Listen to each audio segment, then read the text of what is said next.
എന്ത് കറി വയ്ക്കുമെന്ന് ചിന്തിച്ചുകൊണ്ടിരിക്കുമ്പോഴാണ് ഒരു കപ്പ ഇന്നലെ കൂട്ടാൻ വെച്ചതിൻ്റെ ബാക്കി ഉണ്ടായിരുന്നത്.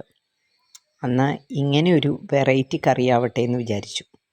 എന്നും കപ്പ പുഴുക്കും കപ്പ പിന്നെ ഇറച്ചിയിട്ട് വെച്ചും അങ്ങനെയൊക്കെയല്ലേ നമ്മൾ കഴിക്കുന്നത്.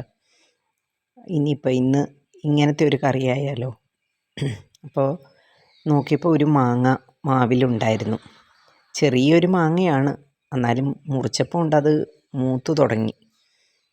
അങ്ങനെ അപ്പോൾ എന്നാൽ മാങ്ങാക്കറി ആവാമെന്ന് വിചാരിച്ചു. അപ്പോൾ അതിനു വേണ്ടി മാങ്ങ നുറുക്കിയെടുത്തു. പിന്നെ സവാള, ഇഞ്ചി, പച്ചമുളക്, പിന്നെ കറിവേപ്പില ഇതെല്ലാം കൂടെ ഒന്നിച്ച് മുളക് പൊടി, മല്ലിപ്പൊടി വേണമെങ്കിൽ ചേർക്കാം, കുറച്ച് മഞ്ഞൾപ്പൊടി, ഉപ്പ് ഇവയെല്ലാം കൂടെ നന്നായി തിരുമ്മി ചേർത്തിട്ട് അതിൻ്റെ കൂട്ടത്തിൽ ഒരു സ്പൂൺ വെളിച്ചെണ്ണയും കൂടെ ഒഴിച്ച് നന്നായി തിരുമ്മി വയ്ക്കുക. അപ്പം നല്ലൊരു മണം വരും. അതൊരു 10-20 മിനിറ്റ് വയ്ക്കുക.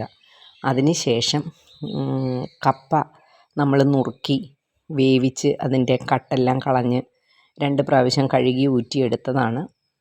അതും കൂടി എടുത്തു കഴിയുമ്പോൾ ഇതിൻ്റെ കൂട്ടത്തിലൊന്ന് പുരട്ടി ഒരു 10 മിനിറ്റ് വെക്കണം. പിന്നെ തേങ്ങാപ്പാലെടുത്ത് അതിൽ നിന്ന് 2-ാം പാലും 3-ാം പാലും ചേർത്ത് തിളപ്പിക്കുക. അത് കുറുകി വരുമ്പോൾ അതിൻ്റെ കൂട്ടത്തിൽ ഈ തനിപ്പാലും കൂടെ ചേർത്ത് എടുക്കുക. അതിന് ശേഷം പിന്നെ കടുവറുത്ത് താളിച്ചെടുക്കുക.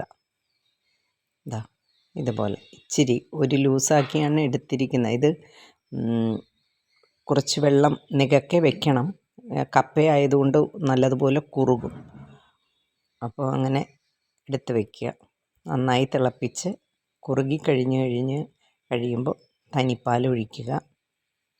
കടുക് താളിച്ചെടുക്കുക. നമ്മുടെ കപ്പ പാലുകറി റെഡി. ആവശ്യമുണ്ടെങ്കിൽ മാത്രം, പുളി ഇഷ്ടപ്പെടുന്നവരാണെങ്കിൽ മാത്രം മാങ്ങ ചേർത്താൽ മതി. ചിലർ മാങ്ങാക്കറി വയ്ക്കുമ്പോൾ അതിൽ മല്ലി ചേർക്കാറില്ല. ഞാൻ ചേർത്തു. ആവശ്യമുള്ളവർ അവരവരുടെ ഇഷ്ടമനുസരിച്ച് ഇത് ചേർക്കാവുന്നതാണ്.